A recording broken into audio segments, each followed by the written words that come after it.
Alive. We'll just give it a few seconds for everyone to get on board and for YouTube to wake up. Mm-hmm.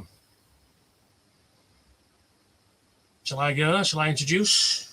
I'll tell you what, when everyone is good to go, I will crack in with my very long intro, then give you a wonderful...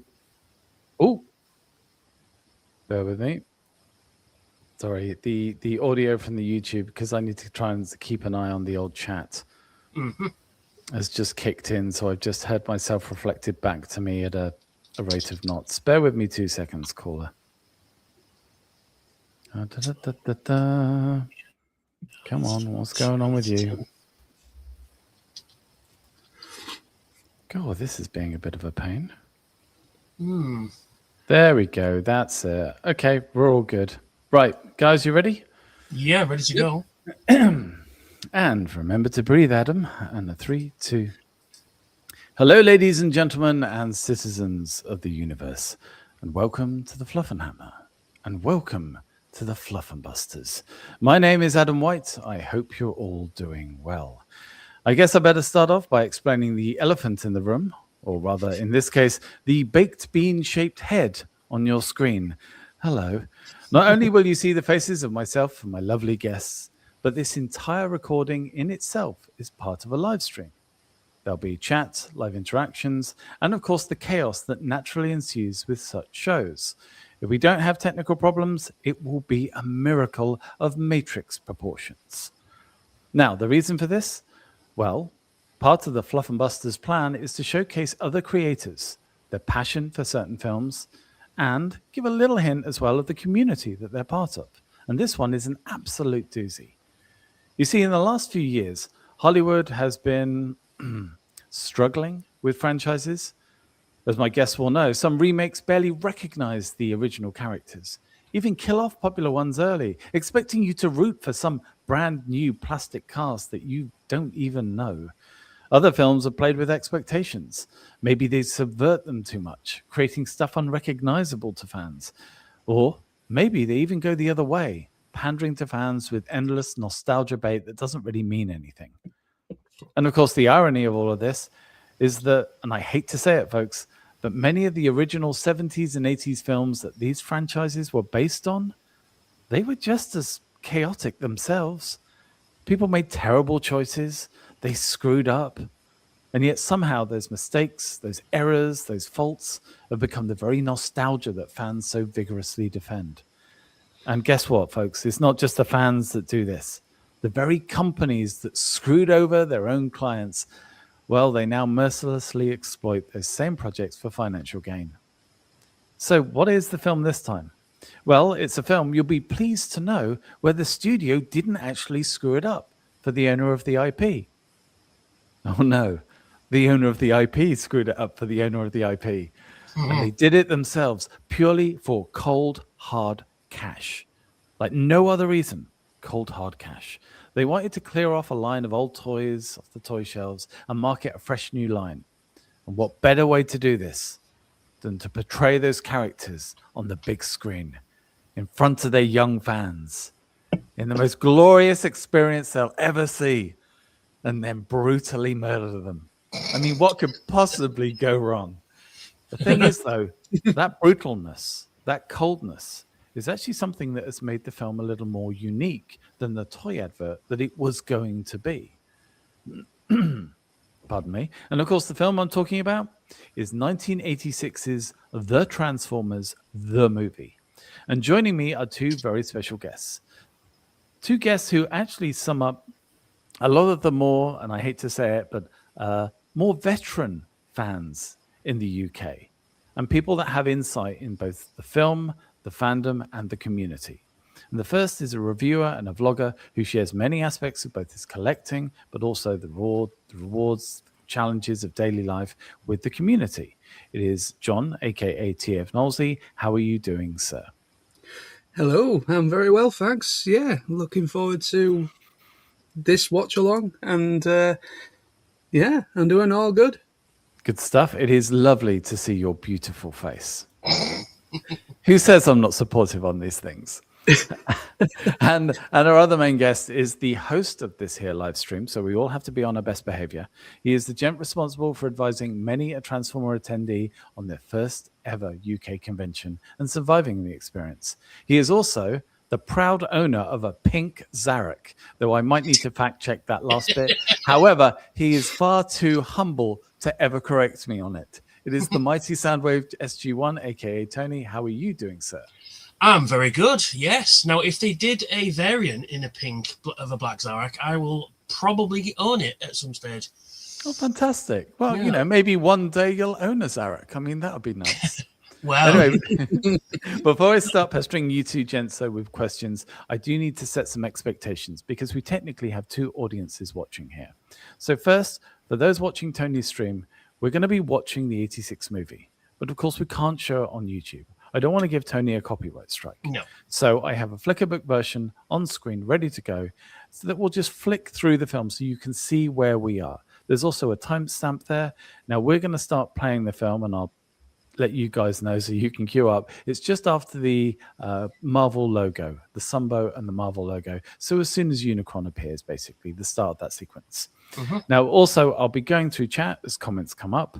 But just know we're not going to spend our time just pointing out every single detail of every single script or change, because this film was a nightmare for scripting. And there's so many did you know moments that if I went through all the stuff I know, Tony and John wouldn't get to speak and it wouldn't be fair on them. Plus, we want a few people, even if they haven't seen the film before, to feel welcome, which is really, really important.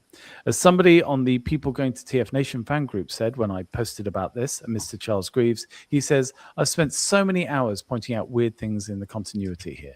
And he is not the only person who's done this.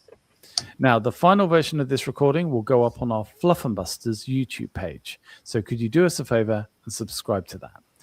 There'll be a link in the description somewhere as well. Thank you. Now, on the flip side, to those watching this via the Fluffenbusters page, this will be a little bit different to our recent streams. There's, as you can tell, there's going to be more chat, there's going to be more humor. I want the guys to talk about their personal experiences. I'm going to let them go off on tangents, though, Knowlesy, if you hit 15 seconds, I'm calling an urgent timeout. Sorry, I was meant to say 15 minutes, but 15 seconds is a bit cruel. But most importantly, if you like some of the stuff they're saying, if you like the idea of the fandom, the community, especially when we start to talk about conventions or things like TF Nation, if you like what they're saying, please do them a favor and subscribe to them. Through them, you'll be introduced to a wider world, a very positive fandom, really nice folks. It's well worth it. And that's one thing as well. We really do want to showcase these other people who do so much for the community. And I can already see as well, there's a couple of people. You've got Brad, you've got Nick, you've got Collector75. You've got genuinely nice people who are part of the community. And they're just nice people to hang around. So, so I'm all good to go. The one thing I'll ask you guys before we start. So if someone has never seen this film before, and I'll start with you, Tony, if they've never seen this film before, why the hell should they check it out? Well, there's a couple of reasons. One, it's a very nice time capsule of the mid-'80s, because you got the sort of, you'll see with the soundtrack, it's very hair metal and all that sort of stuff, and it is very, very 80s. But that's good, like Back to the Future is very 80s and things like that. So it fits in really well. Also, it's very anime-esque as well, because I think Toei Studios did the animation. Yes. Even though it looks like the cartoon, it also looks like an anime at the same time. They've got the blend sort of perfect. But if you just like an adventure film with talking robots that turn into cars and jets and dinosaurs and insects and stuff, this is the film for you. Lovely. Mr. Knowlesy, anything to add? I will just say, for me, like if I was introducing this to somebody that has never seen it before, maybe is well aware of Transformers as a thing, but never seen the film, I would say the soundtrack is what really drives it. As soon as the Transformers, the theme comes in, all that kind of thing, it really kind of like draws you in. The music is very, very much an apparent part of it. And I would also say the artwork, just like what Tony said, the animation is 100 times better compared to the actual cartoon, 80s cartoon, G1 cartoon. But yeah, so I'll just say for the art style, for the music, and the fact that it shares very similar traits to another franchise that we'll probably won't talk about just yet, but you know what I mean. Vader's in it. They're very similar. There's a lot of similarities there. But yeah, but that's what I would say if I was trying to introduce it to somebody. The music is really a good part of it that I love. Oh, lovely. And funnily enough, there is some stuff as well. I'll talk about that franchise because if anything, they gave a way for Hasbro to have more effectively updated their line instead of doing what they did, which is almost unheard of at the time. And remember, this wasn't a small mistake. This was a massive mistake that has informed films ever since. But anyway, guys, again, if you're at home and you're trying to sync up with us, don't worry, it doesn't have to be exact. We're not going to, be looking at second to second stuff. Just so you can follow us, that's all we need. So Okay. I'm gonna go 3, 2, 1 and start running. So 3, 2, 1, click. And there we go. Binary Star. Binary Star. Yeah. Now Hey, go on. I was going to say, if you'd seen Star Trek Picard season 3, they homage this section right at the start of the series. There is 2 stars, one is blue, one is red, just like this. Because Terry Matalas, Terry Matalas is a massive Transformers fan, and when he was talking about Star Trek Picard, there was the Hasbro Unicron in his office. Yeah, fun. Can I just say that is the quickest ever diversion into talking about another film that the Fluffenbusters has ever managed.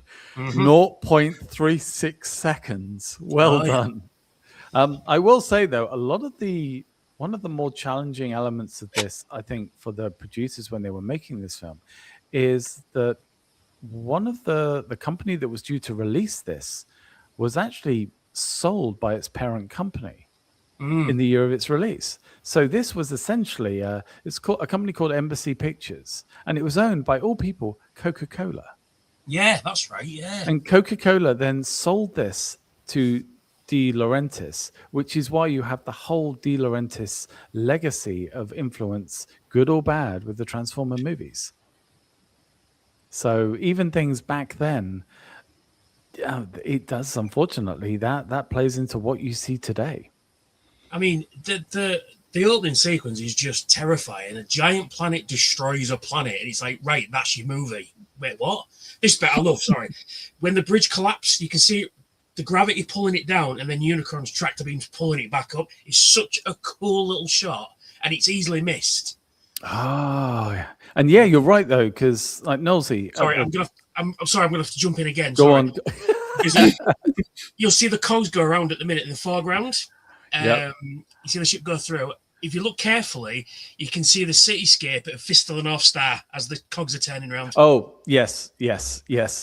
So they obviously the animation studio were working on other things at the time, and they snuck in a few references. But back then, when this film came out, you had some larger Transformers. Ironically, some of the combiners that were just slowly beginning to make their way into the stores weren't as big as some of the individual bots. But the idea of like a planet-sized Transformer, as you say, Tony, it was genuinely shocking. Oh, yeah.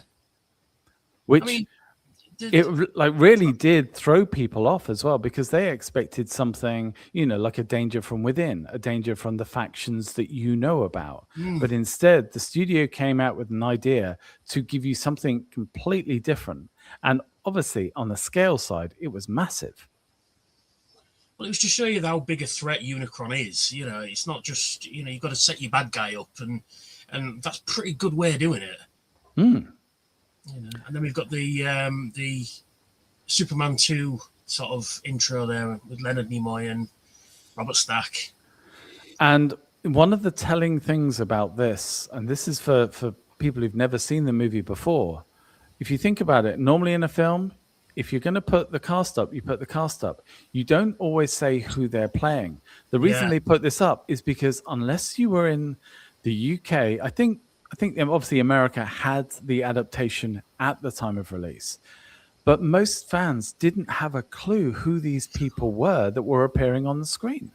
I think maybe Leonard Nimoy, Spock and all that. But the thing as well is, in the UK, we had the year, the year is 2005, and we had Victor Caroli do that whole speech of the evil Decepticons and all that. Yes. Like I say, I didn't see this intro until it was released, I think, 2006 when we got the first remaster? Yeah. Sorry, John. Are you going to jump in? I keep jumping in, sorry. Well, just perfectly explaining it.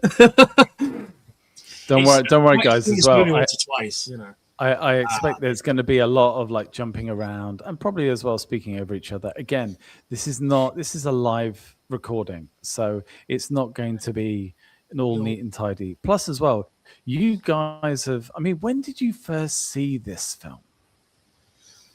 Ooh, go on, John. I'll tell you what, John. Come on. When did you first see this? Was it on the big screen or was it on the small screen home media? I've never flash of gears just there. Sorry, I keep doing that. I'm so sorry. No, to be honest, I think I rented it from the local Apollo, basically like a Blockbuster, and I've never seen it at the cinema. I've never seen it on the big screen, which I would love to see at the big screen. That would be absolutely fantastic if they ever did it a UK release of that. But no, I think my first was I think it was DVD. So at the time it was DVD because I was quite late to actually being introduced to G1, the animated series as well. Because I think I was probably about 06, probably when YouTube first started, is when I started really kind of looking into the cartoon.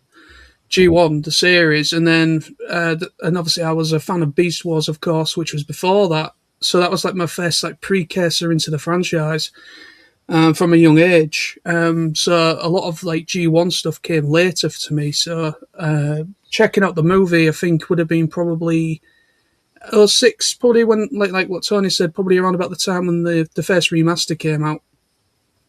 Okay, Tony. I saw this on VHS back in the day. Remember those kids? Sorry, there's my boy coming up, Soundwave. There he is. There's my dude. Mine too. My first time I saw this was a friend of mine got it for Christmas. Now, I can't remember if it was... Now, this is going back a few years. He got it for Christmas, and then we watched it round about Christmas time. Mm-hmm. And that's the first time I'd seen it was on VHS on a really bad CRT TV, and 3 miles there. And then just never seen it on the big screen. The biggest screen we ever saw it was at TF Nation when they've shown it there. But back in the day on VHS, basically.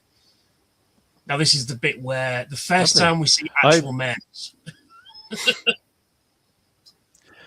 Well, this is it as well, because the switch in tone here as well. People came to the cinema expecting to see a cartoon version of their favorite characters, and this is beyond. I mean, people talk about films today and franchises and the swerves to kill off characters, but these are beloved characters. Yeah, and they're not holding back.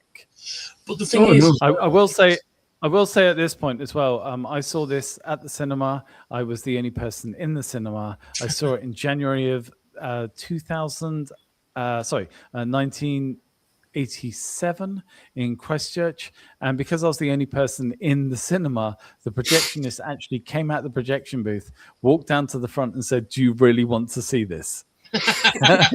Because he just wanted to go off and have a nice coffee. And so, but I, like many people at the time, I was reading two things. I had the comic adaptation, which in many ways was far more gruesome than this.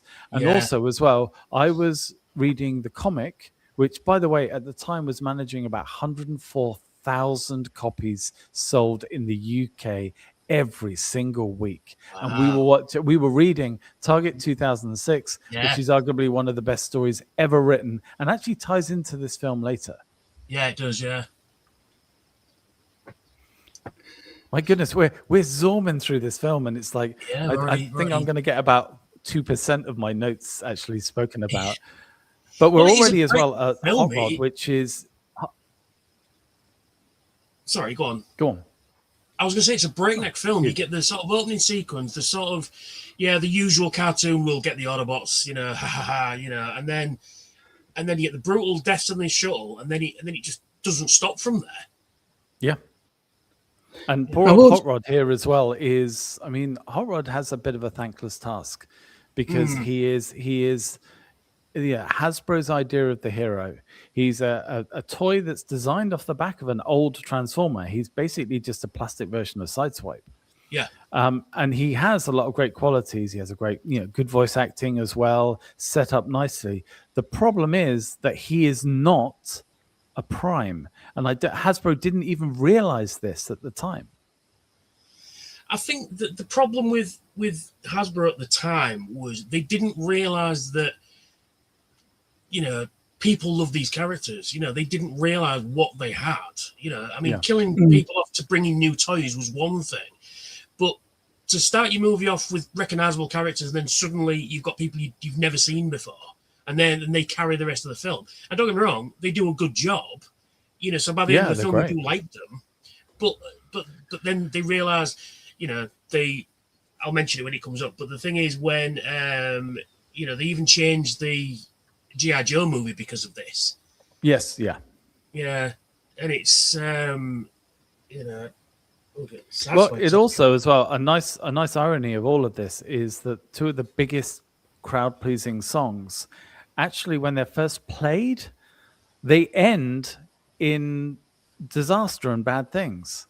So Dare ends in Autobot City getting trashed, and The Touch ends up with Prime getting bodied. It's not the greatest way. So the fact that they use those songs and the switch in tone is shocking. Yeah. Because even here, you think everything is fine. You think everything is good. Yeah. Yeah. I will just come in there with the tone. It's just yeah, I completely agree, because obviously when you watch the G1 cartoon, they're constantly fighting at each other, shooting each other, but nothing really major happens, because obviously it's much more child friendly in the series. Yep. They're all shooting at each other, but nobody gets mortally injured. There might be some damages, but they get fixed up and they're back again the next day or the next episode. But yeah, the shift in tone with the movie is, when I saw it for the first time, I got probably, even though I never saw it at the cinema, I got the shivers down the back of your spine, because I'd never expected everyone, Optimus, Prowl, all of the main first wave roster just be annihilated in a split second. And I must admit, I can see why a lot of kids ended up closing themselves in closets and stuff, and a helpline having to be I'd love to find out who that actually was. That'd be amazing. Yeah. Well, I'll tell you who it wasn't. It wasn't the Collector 75's older brother, because apparently he fell asleep when he went to see it at the cinema. Bloody hell. And the thing was as well, it was incredible, because as I mentioned, it had this regular comic, especially in the UK, going out. One of the largest comics, at the time as well. Although it was impressive, it was actually neck and neck with 2000 AD, which shows you the hold that these comics had in the UK's kind of psyche at the time. But you think they wouldn't need to advertise this movie if they've got their own comic going out every single week. And yet, even at the time, they had difficulty explaining it, not to kids, but to the parents who were going to see this thing and wondering what on earth it was. That's why they hired Robert Stack, Leonard Nimoy, Orson Welles, Mackie Value. So if you were going to take your kids to see it, at least it's an Orson Welles is in this movie.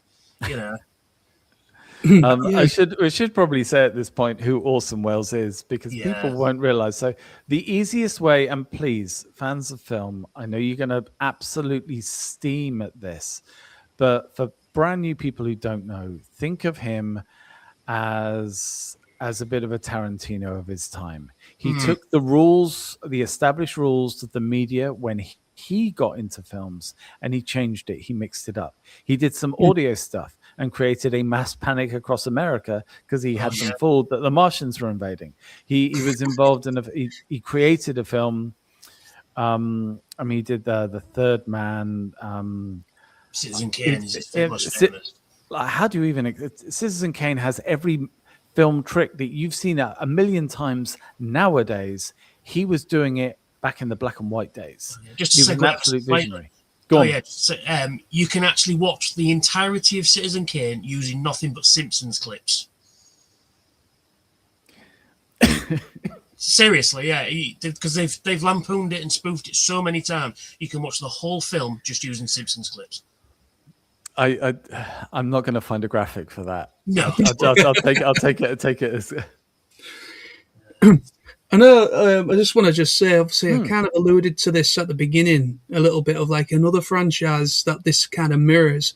Yeah. But obviously, when Transformers the movie came out in '86, it was kind of going directly next to Star Wars as well. And of course, you can see the similarities with how close it is, because obviously, like the Hot Rod is meant to be kind of like the Luke of the film. Then I would say Springer's probably the Han Solo. Then I would say probably RC is definitely Leia, because you can tell by how her head is designed. It looks like Leia's hairstyle. Yep. And then obviously the Death Star is Unicron.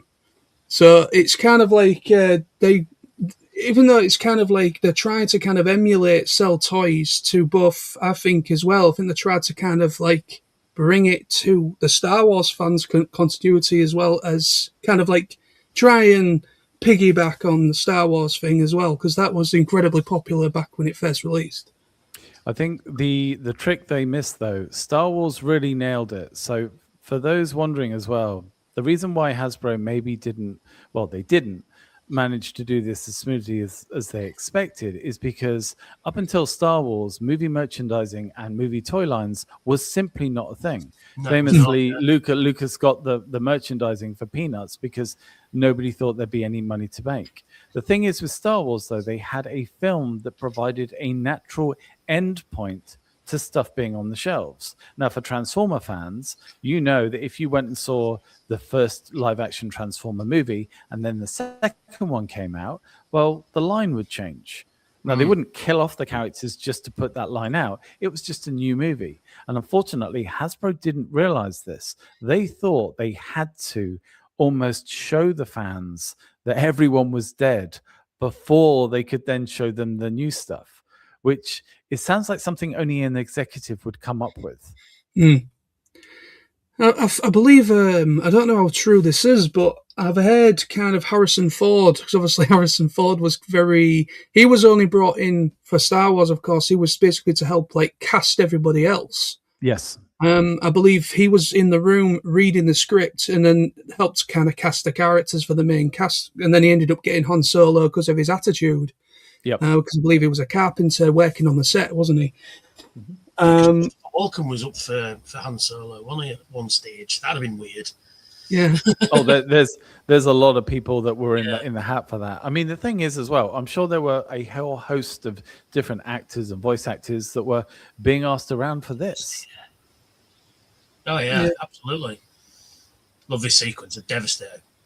Now, one of the legacy things that has come from this film is that Devastator was not the largest combiner on the toy line.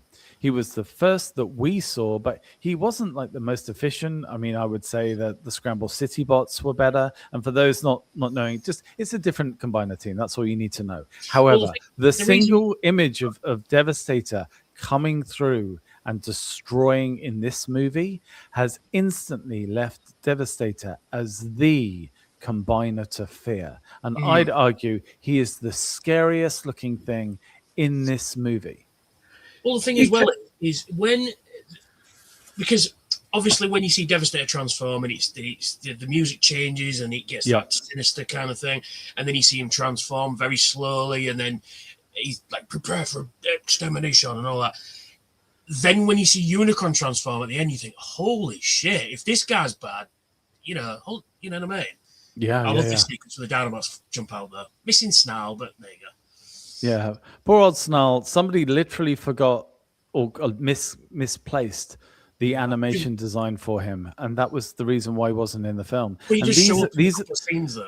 These are the sorts of weird little mistakes that kind of impact films, and then they have an effect on them for decades, which is crazy. Yeah.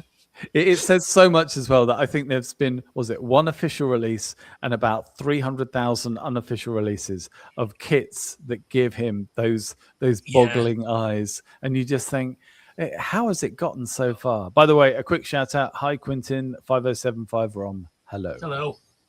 Hello. Oh, I mean, this is the moment. Come on, lads. This is the moment. This is the moment. But I mean, you know, you look at all the 80s cartoons, you know, like He-Man, She-Ra, G.I. Joe, Teenage Mutant Ninja Turtles, and all like that. Out of all the villains, Megatron is the most successful because he's the only one that kills the hero in the respective shows.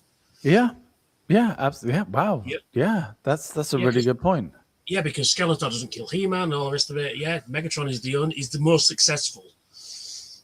I mean, it is crazy that they give him this wonderful sequence. And look, to people who are fresh to the film, Optimus Prime is basically your dad in all of these episodes. So when your dad suddenly turns up and kicks butt, you're impressed. Oh, and yeah. they give him this beautiful, beautiful like finale.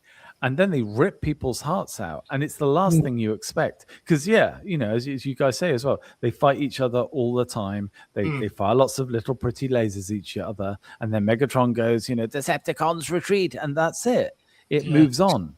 And as Collector says as well, the deaths, it ironically, even though the toy company were just clearing their shelves, as Collector 75 says, it treated the fans like adults. It said, look, your heroes can die. Oh, yeah.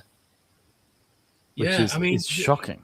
It is. I mean, especially I'd have been 6 when this film came out. So when if I'd have seen it at cinema, I'd have come out crying my eyes up that Optimus Prime has died. And Megatron's no more, and Starscream's no more, spoilers. But, you know, and then all the characters you've been watching for the last 2 years are suddenly gone, apart from like the odd few that miraculously survived, like Blaster, the Dinobots, and you know, Perceptor remarkably stays in the film, you know. Yeah. And but yeah, it is such a jarring. Sorry, I'm gonna have to jump in again. Sorry. Right, everybody goes on about Hot Rod killing Optimus Prime. It's the evidence is right here. I'm gonna point it out. You see, right? You see, Megatron is right. This sequence here, Megatron, Optimus Prime. If Hot Rod hasn't intervened, the war would have carried on because Optimus Prime couldn't have killed Megatron because that's who Optimus Prime is. He'd sent him on his way and gone, right, bugger off, you know, that you're done. But then Hot Rod jumps in, right here, coming up. See, the laser blast goes from purple to orange. Hot Rod kills Optimus Prime. The evidence is right there. I'm sorry, but there it is. This, folks, is what happens when a committed fan... I mean, this is basically the kryptonite for all Transformer fans. It has become... And this is the irony. At the time, this was not exactly well regarded by Transformer fans for what it did. And then in the intervening years, it's the fans that have clustered around it and gone, well, hang on a second. You didn't get the film right for us. It wasn't what we wanted. But for God's sake, just acknowledge it. Funnily enough, Transformers 1, same thing. Bumblebee, same thing. Yep. Transformers Animated, same thing. We will fight for the media that works, even if we don't happen to like it our way. It's, you know, and so even though Hasbro, as we speak, ladies and gentlemen, they're doing a 40th anniversary apology tour. Yeah. With the irony going, yeah, we're so sorry that we didn't give a damn about you and we monetized the line at the expense of you, the fans. And what are they doing to celebrate it? They're monetizing the line at the expense of fans. I mean, we know what they're doing. It's just so frustrating. But because we're all weak and go, we need that. I mean, even like I say, monetizing the fans, the deaths of Prowl, Ratchet, and Ironhide and Brawn, you can buy sets where they are being killed. Yes. It's crazy. People won't realize just how far it goes. I will say as well, sorry, a good chance to mention this from the people going to TF Nation fan group, our good friend Raymond, who did mention as well that, of course, in earlier drafts, Optimus was going to be with them for a much longer period of time. There was going to be a self-sacrifice at the end. And I've got to say this now. Where is it? Pixel Formers said AA 2012 when he saw a showing of the film, and when Perceptor said that Prime's wounds were fatal, someone in the audience yelled, "Really? Really?" which excited a large round of laughter. So nice. Yeah, I remember that. Yeah, I was there. Yeah. But people did, and maybe this is a good time to mention. I know Ruth as well mentioned that it was lovely seeing the film at TF Nation with her family, and a lot of people. I mean, actually, Tony, if you can say this, what is it with UK Transformers and showing the movie at UK conventions? What is it about seeing it with a bunch of fans? Well, the thing is, it's because I've always found that when you see a film with people who know that film as well as you do. I mean, I used to go to, there used to be a what they call Cult Cinema Club in Hull. It's no longer there now, but they used to show random films. And because everybody knew those films, it was like, it's one of those things you can't really quantify. They know them as well as you. They laugh the same time as you. They know the background the same as you. But when we watch this at TF Nation, a lot of us, I've had a few beers by the time this comes on, shall we say. Yes. But we're all singing along to the songs. We're all shouting things at them. It's very much like if you've ever seen Rocky Horror Picture Show. It's that kind of effect where there's a bit of interaction where like I say, we're shouting the lines out, we're cheering when our favourite characters come on screen, all that sort of stuff. And it's just an experience that you can't really describe until you've seen it yourself, if you know what I mean. Yeah. And it is very much that, because we've all seen it. We're not going to miss anything, for the most part anyway. Most of us have seen it all 100,000 million times. And we enjoy it again, and especially when we've had a drink or two, we get a little bit rowdy. Nothing, dangerous or anything like that. You know what I mean? But we're all shouting out, and it's just good fun. Can I add in here as well? Sorry, the makeup of a Transformer convention, because if you think, and I know, look. You're seeing the three of us on screen, okay? I mean, not being rude, apart from Thrussell's luxurious locks, we could be bad clones of each other. But the fact is, the makeup of a Transformer convention is all ages, all genders, all presentations. And when we talk about people getting a little bit more rambunctious, it's as likely to be a group of women in their young 20s as it is the guys in their 40s. It is a pure mixture, and also because of the very nature of Transformers, they change form, they change shape, they change and they be who they want to be. You can imagine, it doesn't take a great deal of intelligence to imagine that it encourages a lot of people who will change their form, who will change their outlook, and the rest of the fans do not give a damn, which is wonderful to see. It is. The best way to describe it is the fans are as varied as the toys themselves. There you go. Yes. By the way, somebody pointed this out, and I've not been able to think anything else since. There is no gravity in space. He doesn't need to jettison anyway. He's just sick and tired of them arguing. He just wants them out. Okay. There's that, but also there's no gravity in space. There's no weight, but there is mass. So the more mass there is, it will have an effect on your ship. So getting rid of extra mass, there is some science there. Okay. But you're desperate to tell me who transformed into whom, aren't you? Yeah. Well, there's a scene coming up here, right? Which I only noticed when I saw it on the big screen at TF Nation. Was it 3 or 4 years ago? I think it was. My boy again. There's a bit in the background where you see Ramjet in the background, just going like that on somebody's head. It's so stupid. It's real quick. It's right in the background. It's coming up in. Maybe it's just affection. Yeah. I'll jump in then and say very quickly that they do have a bit of a dig at our boy's sound. Oh yeah. Yeah. That's a bit weird. It's so dumb. It's so dumb, but very funny. They have a dig at Soundwave, but at the time, thanks to the work of Simon Furman in the UK comic and things like Dinobot Hunt, which is one of the best stories that That's the UK great, produced, that one, but yeah. it showed that Soundwave is an absolutely badass Decepticon leader, and so it's Simon Furman doing too good a job of writing him. That means that some of the characters here are far more well known to the UK audience than the US audience. Well, yeah, because the UK comic didn't really get to the US until sort of early 2000s, I think, when they started getting reprinted. Well, there are elements as well. There are still stories that have never been reprinted. I think for instance, Robot Buster, which I'll reference later. But yeah, there's a lot of stuff. It's very, very interesting. And as well, this script, like you have things like now Unicron states he summoned Megatron. That's kind of right, because thanks to the UK comic, he kind of did. It's really weird, but he kind of put at least one thing in place to help generate the outcome that would lead to this moment. You see, that's the thing. I mean, nowadays, if there is a plot hole in a film, they usually bring out a comic to explain the plot hole. Whereas back in those days, that never happened ever. No. And then, like I say, Transformers UK comics kind of filled in the gaps that are missing in the film. You know, so it's ahead of its time. You know, I do love this shot, the interior of Unicron. Sorry, it is it is beautiful. I mean, they really went to town on the interior of him. Yeah. So a few people have commented, obviously, on this moment and this sequence. One thing I'll say though is it kind of reminds me a bit of the end of Superman 3 with the female cyborg. The way that Megatron stops yelling and then it all suddenly goes quiet.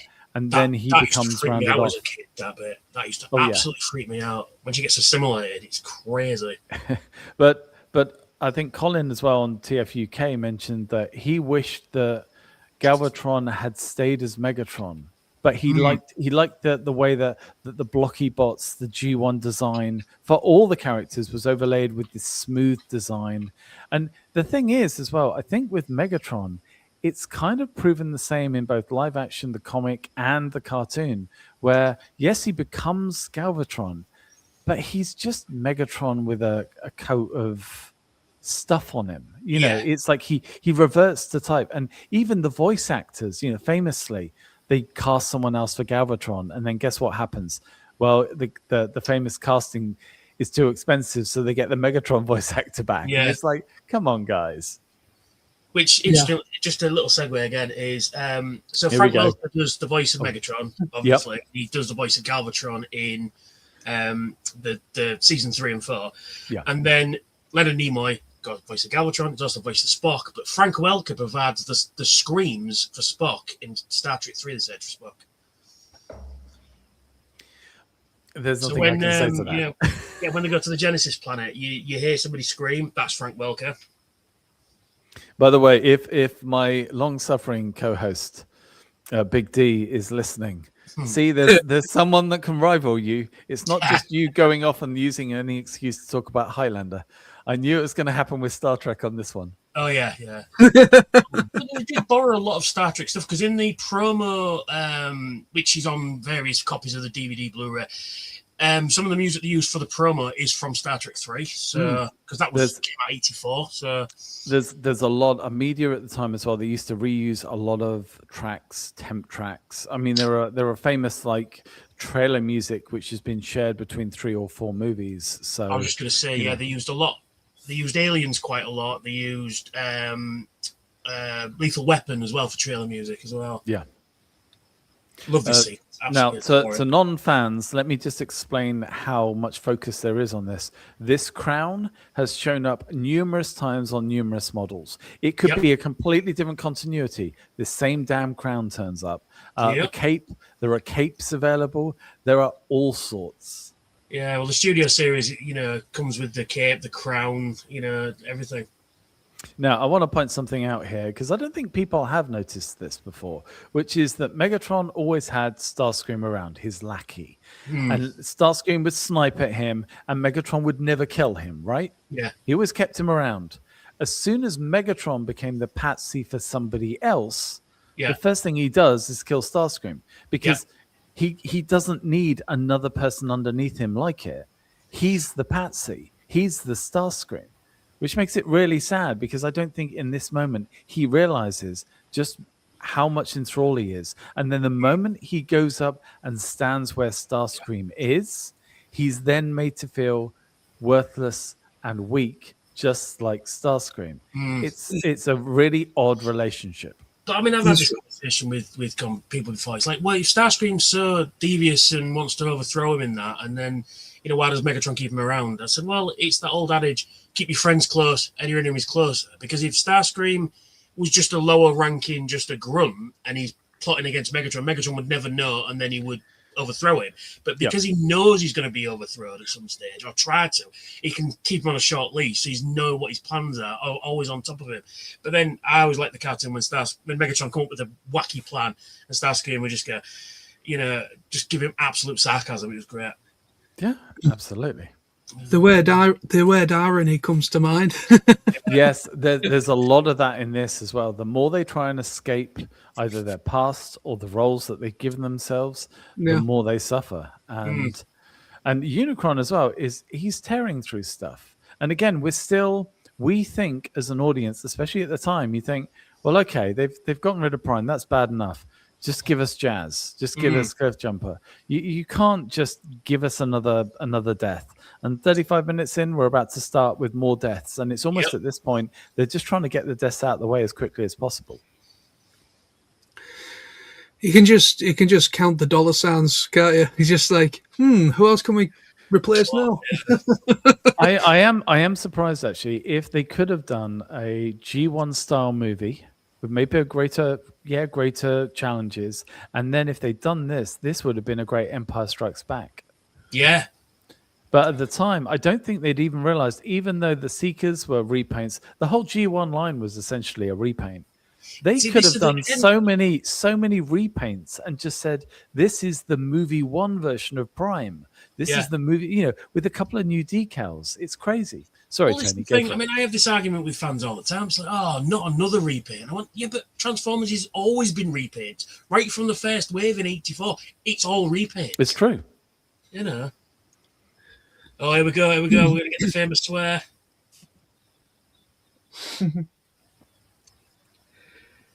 Oh, shit. What are we going to do now? For those who don't know, and so the movie added in one swear word so they wouldn't be used, so they wouldn't be cast as a kiddie cartoon, which is crazy. Yeah. Well, they'd get more shows into a G film, wouldn't they? That's true. So just to catch up on chat, so Quentin was talking about where the Dinobots were, and yes, there's all sorts of he could have been here, there, or anywhere. Like the Dinobots turn up in very different places in this movie, and I think they were affected by the script changes more than other elements. Nick is trying to goad you into an argument over the death of Prime and Hot Rod, and I am not having that on this stream. Alpha Legionary 3149 says Cybertron's Starscream rocked that crown. He did. I own that figure, so there we go. And the next adaptation of Galvatron will be voiced by the actor who does Dragon Ball Super Vegeta. Yes, no, sorry, it just popped up there. Oh, there we go. Yeah. So he's in the film. It's just, I mean, this is the thing with Hasbro, like you say, monetizing it. It's like Hound has got a studio series figure. He's a still frame in the film, and he's got a figure. It's true. And also, as our Nick comes in with, I mean, you could say Megatron and Starscream are in an abusive relationship. There are lots of different abusive relationships, Nick. On a light, no stress in terms of negative relationship, think of the relationship I have with anyone called Sam. Exactly. Which one? They're always wrong. So it doesn't matter. There are many Sams. There are many wrongs. I love Scourge pulling his head out just for no reason whatsoever there. It is good. Yeah. Now let me just check. Sorry, because go on, Adam. Go on. You're right. I was going to say, if the was that the moment where he says Decepticons to Earth? Yeah. My apologies. Yeah. So that one line, Decepticons to Earth, that is the start of the UK tie-in story, Target 2006. Oh, right now, by now, that entire storyline happens in literally a second. Galvatron is back, and the guys that we see here, Hot Rod, Blur, and Cup, have had an adventure too, and they've come back straight away. And they've come back thanks to Unicron. That's how kind of weird it is. And I will say here, because somebody's, who was it? Lee Bailey in TFUK said that this film actually for the Dinobots kind of marked the sort of decline of them. They didn't really get robot modes or seen in robot modes after this, but they also became far more comedic after this, which is a shame. But there we go. One thing I'm going to point out here as well is Blair's tried to get the Dinobots onto the shuttle and they've had no way. So this is the first time Hot Rod is showing a little bit of leadership because Ultra Magnus gives him the task to put him on board the ship. He completes. He gets him on board with no real resistance. You can already tell that things have changed in Hot Rod. When he says, "Oh, the Matrix will stop it," you're right, it can, and he goes, "I've just got this feeling," So you can see that little bit of he's becoming the leader. He's starting. Feel the force. As we had the Dinobots on screen, it's worth noting. So I was chatting to the lovely Wild Billy, who did our Mortal Kombat watch along with us. He mentioned that he was an auto assembly, the one he attended, and Greg Berger was sat in the audience with all the fans watching the movie, like chilling out, having a great time. Everyone, when it came to Grimlock's lines, everyone was yelling them. And every time he did, he stood up, turned around, and applauded the rest of the audience, which tells you this is part of the joy of seeing this film. So you've seen it hundreds of times if you've seen it at home, but if you see it, as Tony said, with a group of fans, and it's just everyone knows the words, everyone's having a good laugh. I mean, Knowlesy, I think you've seen a couple of the screenings, haven't you, at the old TF Nation or Auto Assembly? I have, yeah. Obviously, back when it was Auto Assembly, I think I've seen it twice, maybe, at least twice there, and I think once with TF Nation. But there's nothing quite like it, seeing it. Obviously, we've already spoke about this earlier on in the stream, but it's like seeing it on your own is one thing, but we're seeing it with other like-minded individuals in the room. And everybody's just speaking the words, singing the songs. It's just a completely otherworldly experience, and it just makes it even more special. And it's a huge high, I will say that. And it's where fans as well, they get to be who they want to be because they feel completely at home. Quentin's come up with a really good comment. Did Megatron reprogram Starscream to act unconsciously to help Megs from becoming a weak leader? There is an IDW comic where Megatron and Starscream address this. I'm trying to think of the one. It's when Megatron was a stealth bomber, that really small period of time in IDW quite early on. But I think I think Megatron actually says to Starscream, "You need to be a better person. I'm waiting for you to be a better person. I'm waiting for you to be more efficient. Don't blame me for being wrong. Blame yourself. You want to beat me? Then get better than me, and then you've beaten me," or something along those lines. I think Nick wrote it, so it is quite, heavy, but it's worth seeking out when to show you one form of their relationship. Obviously, every different comic that takes ownership of this franchise portrays these characters in different ways, which is part of the joy. Is that, let's face it, we know like Cup as Nick Roche's Zombie Cup, don't we? Yeah. And people listening to this are going, "What do you mean Zombie Cup?" Trust me, it's a thing, but it doesn't tie. It's a different continuity to what you're watching here. That's what I do like. Galvatron presses one button to fire a load of rockets, then he presses every control to open a door. I like how powerful Cyclonus is. Yeah, I'll do you like this. You really see his strength. And again, Cyclonus in IDW comics, oh my goodness, is that character different? It's they gave him such a personality, but here you just think he's really tough. Also, by the way, you mentioned as well leadership qualities. There's just a little bit of a nod to Magnus being a good leader throughout this. He really does get the short end of the stick. I know Hot Rod is kind of he's parachuted in to be this leader that you never quite believe in because it feels like it was corporate. But Magnus, he's a guy just trying to do a right job in a tough time. Well, yeah, because when before this film came out, when Ultra Magnus and Galvatron came out, they were the new leaders. I remember seeing adverts in the comics said new leaders, Ultra Magnus, Megatron. I think at some stage during when they got released and when the film was being written, they changed it up, and then he became City Commander. You know, I think so, but I know the like Target 2006. Like for instance, it has the sequence where Galvatron is on top of Magnus. Magnus is tearing down the freeway. Galvatron has his hands through his windscreen. I love that. And it's such a brutal. I mean, trust me, Target 2006 is such a ridiculously brutal comic. Oh, it is. Like, yeah. There's just. Let's just say there's some rough stuff that goes on, and that's not even counting the wreckers that get introduced.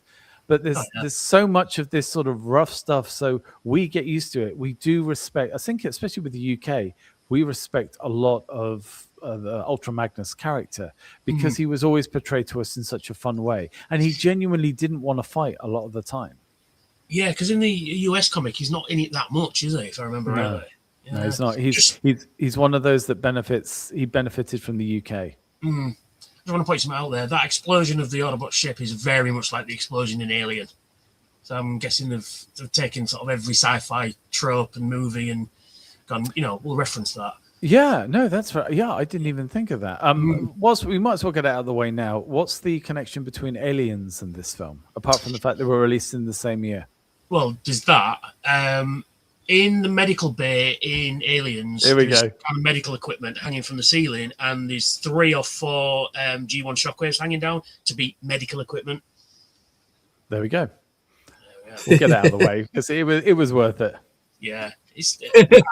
Well, Aliens is another one of my absolute favourite movies. I mean, it's one of those films I'll default to. If I can't find anything to watch, it's either going to be this, Aliens, Dawn of the Dead, or Wrath of Khan is what will go on. And I've seen that movie 100,000 million times, and I still enjoy it. Well, it's true as well. People, the music, the movie, all sorts of stuff. People definitely sort of have a kinship with it. So, I did always like the way they portrayed the underwater scenes. I mean, it's strange, isn't it? A movie with robots and electronics, and they use every excuse to stick water in the movie. Yeah. It's crazy, but they do a really good job of it. It works. Oh, yeah. This is one of the better fight scenes as well. Yeah. I mean, watch when he cuts one of the tentacles off. The damaged tentacle recoils in pain almost. And especially when he shoots it in the face there and his eye explodes, which is a great sequence. And then again, he's sort of holding its face in agony and then goes, right, I'm off. And then it's like what a real squid would do. The sense of detail in these scenes is just incredible. I mean, it's... Sorry, John, I don't mean to interrupt, but this particular scene with Cup's eyes, watch Cup's eyes when he comes back online. It's just fantastic. I love that little sequence like that. You see him blink and then they go blue. It's fantastic. A little tiny little detail. Sorry, John, I didn't mean to interrupt you then. Sorry, you go. No. I was just gonna agreeing with how good the scenes are. Just like with you saying, like the whole squid fight is incredible, and most of the fights are incredible. To be honest, it's just they really have dialed up to 11 on the animation process of this. It's just so dynamic. Again, this film just throws everything at you. So you've had a space battle, and then a battle with a squid, and now we're going to get a battle with Mad Max type fucking demonic motorcycles. It just throws everything at you. It's fantastic. This unfortunately did work to the film's detriment because parents were completely lost. And remember as well, at the time, like because the UK, the whole business of toys and movie tie-in toys had exploded. So many parents, including my own, did not understand, did not see the point, and thought that as soon as you hit like 12 years old, that's it. You shouldn't have any more toys. Yeah. You shouldn't be involved in this. Whereas fandoms now are made up of either the kids that loved those things when they were kids and they're now adults, or the kids that weren't allowed to play with them and grew up and then got involved with them when they were adults. It's crazy. I'm just going to quickly mention here as well. So there is one of the UK stories. It's called Robot Busters. It's actually, I think it's Kitson who was the artist, but actually came up with the plot. and Barry Kitson. There we go. But Simon Furman then wrote it. But it is what happens when Buster, the UK version of the Kid, goes out and tries to stand up in a robot suit against the Decepticon, and it's genuinely horrifying. Of what Professor happens. Morris. No, it's a different thing. But Professor Morris is a little bit later. But I know what you mean. That's I wish we had an excuse to talk about Centurion, but yeah. Introducing one of the Monty Pythons, Mr. Eric Idle. Yeah, who got first billing in the movie, but was still always bemused by why he got the first billing in the movie. I love the Junkions. There's something about them I just can't quite put my finger on, and I think it's because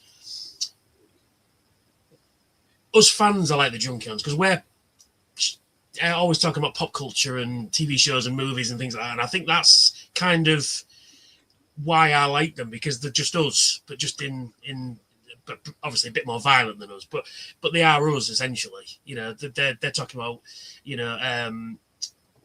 because they're even named. This is how big fanboys they are. Just a bit of trivia for you: the ship in the Junkion ship we'll see later is called the Minnow, and the Minnow is the ship that took them all to Gilligan's Island. There we go. Yeah, and because it has as well, it like in the form of is it Lionel Stander, the guy who voices Cup. I mean, he was 85 when he recorded this.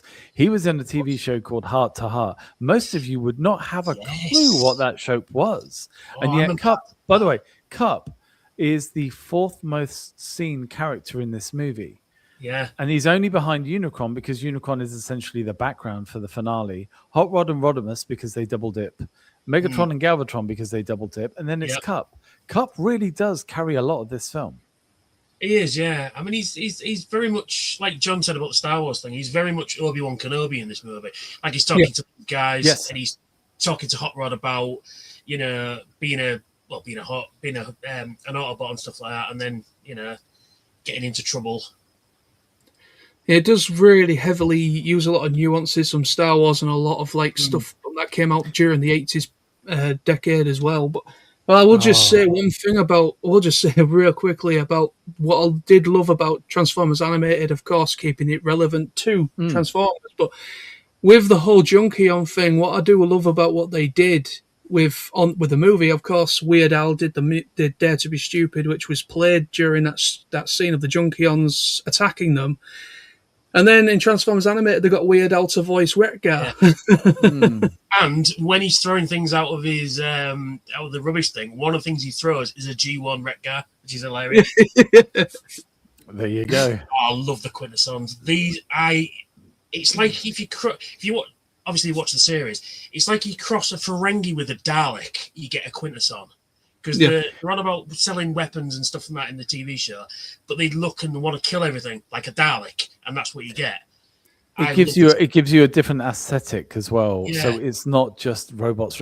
Which, let's face it, they were starting to think, how can they get away from that? Which is why Action Masters were born and so on and so forth.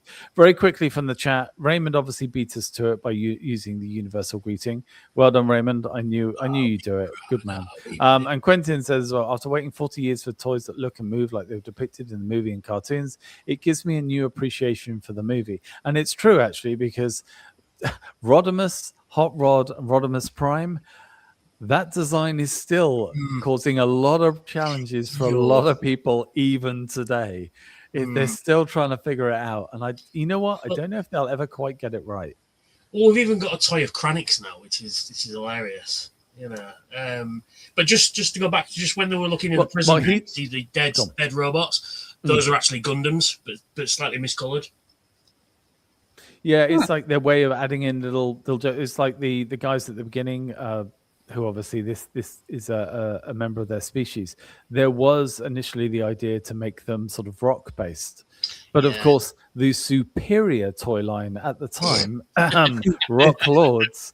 Well, superior is one word I wouldn't necessarily pick, but there you go. But again, this sort of stuff was a lot more vicious in the comic. They could get away with that stuff. And it's interesting that in this, and also as well later in Unicron, we have the sharks in the shark pool, but we also, Unicron has a smelting pit of sorts. Yeah. And the smelting pit was used by the American comic, and it was definitely the most gruesome thing I think the American comic ever did. And it led to arguably I think it was the biggest selling comic that Transformers ever did, which was the Return to Cybertron and the smelting pool. Yeah. Oh, we're going to introduce to everyone's hated character of Wheelie. Yes. Now, Andrew Foster sums this up perfectly from the people going to TF Nation fan group. I remember watching it at the last auto assembly, and as soon as Wheelie came on, everyone booed him. It made me love hearing that. I found it really ironic that the absolute legend that is Frank Welker voiced that character. He's the character nobody likes. I think it's because, I mean, I don't think it's not Frank Welker's performance. That's not the case. I think it's it's because he has an annoying voice. He speaks in rhyme, and people just kind of went, it's Jar Jar Binks before Jar Jar Binks. Yeah, it is. Yeah. He is the Jar Jar Binks. He's the Wesley Crusher of Transformers, and he's just. But when you actually look at the character, he's not actually a bad character. It's just, I think, some choices were made, not necessarily the right ones. Yeah, I think the choice of having Wheelie included in that, I think it was kind of more like an executive, like CEO kind of decision. That's like, it, mate. right, well, we've had a really serious, a lot of deaths going on. Yeah. Let's just throw in a family-friendly character, and it didn't work. Yeah, he is the original toy is awful as well. Oh, it is. Yeah, it's very much. It was a corporate decision, so unfortunately, that's it. For Quentin, who's asking as well, so the Quintessons are so twisted that it doesn't matter if it's innocent or guilty in the true sense of the word. It doesn't matter. They're gonna kill you anyway. So they're just a twisted sort of version of justice. They get sort of fleshed out, but they also get as well kind of reimagined, and they go through lots of stages in the comics. This really is the first time you see them. I'd argue that they probably do better than most other things featured here because they get a really good reboot. I think it was Furman that did it as well. I don't know if it was the American side, but yeah. Then we have Junkie on. Yeah, I like the idea. I like the fan. The kind of, even though you don't get rust in space, but I kind of like the sky is rust color. The clouds look really rusty. It's just a really cool. Because I've been to Los Angeles, and you can see the smog over the sky, and you get that like a brown stain, and they've emulated that really well, but with a rust color. Just like I say, it's like you said earlier on about the art in this film. It's just one of the background details that you don't necessarily pick up on, but it's there. The painted backgrounds are astonishing, like from Autobot base on Earth to some of the stuff in space. It's really well done. It gives you a sense of scale, of epicness. And I think Knowlesy, you said this as well. It gives you that kind of, it makes it bigger. It makes the action bigger and mean more than the cartoon. So although fans were very confused watching this, they could at least enjoy it in the moments where they didn't think their favorite character was going to die. Yeah. That 3 seconds. Yeah, but also as well, the locations are all very different from each other. You've got the nice luscious green of Earth, then you've got the rust color of Junkie on here, and then you've got the water sort of weird plants, metal plants of Quintessa and stuff, and you can instantly tell where you are, which is really cool. Now, Magnus actually did try to seal everyone away, which is good, but it's telling that in the comic, again, I read the comic way before because I didn't expect to see the film, but in the comic he is literally quartered, which strangely enough is less gruesome because his arms and legs just pop off like a bad Beast Wars character, but his arms and legs pop off, whereas here he explodes, and this is where you start to get this weird mix of, well, hang on a second, what works for Prime and what doesn't for Magnus, and vice versa. You do get the start of that, because when you see the sweeps all in formation, they all fire continuous beams, and then suddenly it's individual shots. But from this moment on, Ultra Magnus is completely omitted from the script. Yeah, because the writer wanted him to die as well, to show some parity, to show that he was going to be really tragic, let's face it.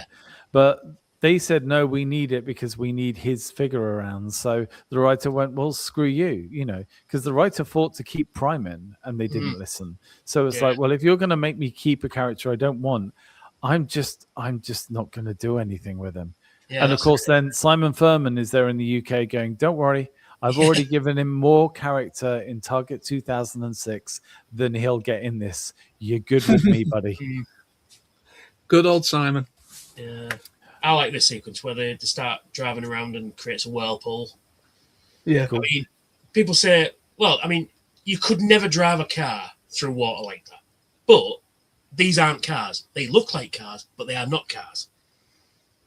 Well, I mean, I would say respectfully to the people that are asking about this, I would say, so you're telling me that a bunch of futuristic robots on a random world with robotic judges with tentacles that are in a liquid of unknown origin with a bunch of transformers that turn into sharks that are apparently hungry but eat fish that are robotic, and you're telling me that you don't agree with the laws of physics? Yeah. Okay. You go with that. You go with that, buddy. But I like the fact that they're called Sharkticons, but look more like piranhas and act more like piranhas. Yeah. I do like this sequence, though. I mean, the song's great. I do like the fact that, despite being overwhelmed, they're still making jokes with each other, And let's face it, that ball and chain that Cup fashions out of a tail is brutal. Oh, yeah. I like when this one here, when Hot Rod punches him and all his teeth shatter out. But it just shows you that it's one of those things that individually, they're not that dangerous, but collectively, the more of them, they are super dangerous. Yeah, absolutely. It's kind of like the whole zombie thing as well, isn't it? It's like you get one on their own, you can outrun it, but then you get a horde of them, it's a lot harder to fight them. You know what, as well, I didn't even consider that, Nosy, that in a sense, they've kind of found a way to stick a zombie type element into a kid's film. Yeah. Yeah.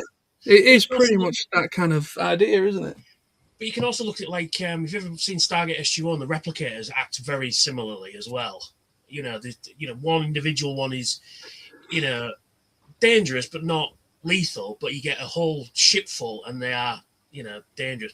But this bit always fundamentally tells you that one thing in the universe is don't mess with the Dinobots. You're just going to get, your ass handed to you. This is why Grimlock is the best. Yeah, absolutely. I mean, it is literally 30 seconds of audio that changed Greg Berger's life forever. Speaking of which, as well, as we record this, it's only been a couple of days since Greg Berger went to London, the Transformers Battersea store, and did a signing. And apparently there was like a 2-hour queue or something.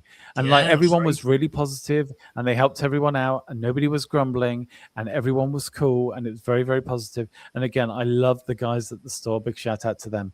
I hope to get a couple of them on a future stream. But seriously, I mean, the guy is so well loved. I know I have to force it. It's maybe the one rule. Unfortunately, Tony is not allowed to tell his Greg Berger story because it's just too long. It's just too long. It will be. But suffice to say, the man is a legend, and a lot of these voice actors, and by the way, not just the originals, but the more recent series, they are lovely, lovely, lovely people. Absolutely. If you ever get a chance to go to a convention, aka TF Nation, again, follow Tony if you want to find out more about that. But the experiences you have with these people will stay with you for life. Yeah, I will completely agree with that. It's, the voice acting talent is that a lot of people can't see past at first. Like when I started going to conventions, I always was a bit shy of approaching them because you see them, you kind of put them in that pedestal like above you, don't you, as a celebrity. It's just subconsciously that's what you think. But then when you actually do approach them, you find out they're just people like you are, and they're so down to earth. I mean, Greg, I've met him. I think I've met him about 3 or 4 times now over the years, and he's incredibly generous, and he's really good with like meeting the fans in the bar area, which is like part of the whole, TF Nation and Auto Assemblies. The bar was kind of the center of it all, of the social side of it, and he was there. He remembered people's names, and he's just such a generous person. Same as everyone else we've met from G1 as well as the newer stuff. They're all incredibly generous with the time and appreciative to the fans. I would say as well, I agree with Nick totally. If this violence was depicted on humans of the course of this film, this would be a grindhouse and X-rated film. But also, I know, unfortunately, because we're seeing this mostly without sound, I don't get to do justice to something. And Raymond has reminded me of this. It's not just every location that's unique. The score by Vince DiCola is amazing. And again, Vince is going to be at TF Nation this year. He's going to be doing a concert. I mean, people are so redonkulously excited about this. Oh yeah, me too. Same here. Sequence though. It's just that we've seen Hot Rod and Cup fight off an endless horde of Sharkticons. Then we've just seen these guys fight an endless horde of Junkions. So it's kind of they kind of mirror each other. Yeah. And if you look carefully there when the spaceship lands, you see the very cockpit. You see Snarl in the cockpit as well. So he is there. He is there, and they're in robot mode, which is a rare thing for them from now on. Tony, very quickly, Hello. Show us your DVD. Oh yeah. make it quick, mate. But I'm giving you the chance. Right. Okay. I'm not. This, by the way, for people new to this, this is what the fandom does to you. Oh, gone. And you've gone. Yeah. For how many years have you been getting it signed? Well, basically, if you can't see it, I've shown it off in other videos. Basically, it's signed by a lot of voice actors. There's Sue Blue, Greg Berger, Frank Welker, Peter Cullen, Michael Bell, Stan Bush, Dan Gilvezan, Hal Rail, Michael McConaughey, even though technically he's not in it, but I got him to sign it anyway. And on the interior, Chris McFeely of the Basics has signed it as well. Cool. You see, I did that because at this very moment, there's a party of people singing whilst the corpse of Ultra Magnus just lies there unnoticed by anyone. That's how weird ass this moment is. So they're all dancing around. Death is beautiful. Well, I was going to say, when they're dancing around, if you look carefully at Preceptor, he's doing the John Travolta dance from Saturday Night Fever. Oh, yeah, nice. Yeah. Yeah, Ultra Magnus is dead, and they're all having a party now. It's good, and then see, he's got a smartphone as Wreck-Gar there. So again, he's a fan like the rest of us, Well, he's actually got, I think he's got an old-fashioned TV, so an old cathode ray, because of course back then we thought the future of TVs would just be smaller cathode rays. Yeah. Nobody had ever heard of this thing called flat screen. God, I feel old. But in the original Star Trek, to think about that, when the view screen is a flat screen monitor. So 65 when we first saw that. So, yeah. By the way, every time I see the Junkions put Ultra Magnus together, it reminds me of my chiropractor when he's trying to fix me up. Unfortunately, the results are me turning into Cup and not Ultra Magnus, but there we go. Yeah. But yeah, you do. This is one of the inconsistencies that you think. Cup had his arms blasted off. Ultra Magnus just got completely exploded. And you think Prime had a matrix inside of him. He should have been a bit stronger. But again... And Ultra's Prime is in a hospital. These are on a fucking planet in the middle of nowhere. And they can put him back together in 2 seconds. It's true.